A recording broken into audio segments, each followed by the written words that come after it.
Hey, buenos días.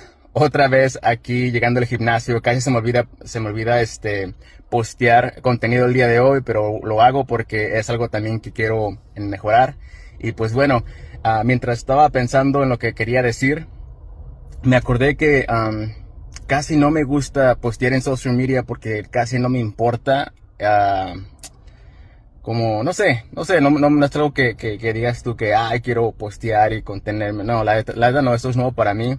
Una de las cosas también quiero mejorar mi comunicación y mejorar cómo hablo. Entonces, esto me va a ayudar muchísimo.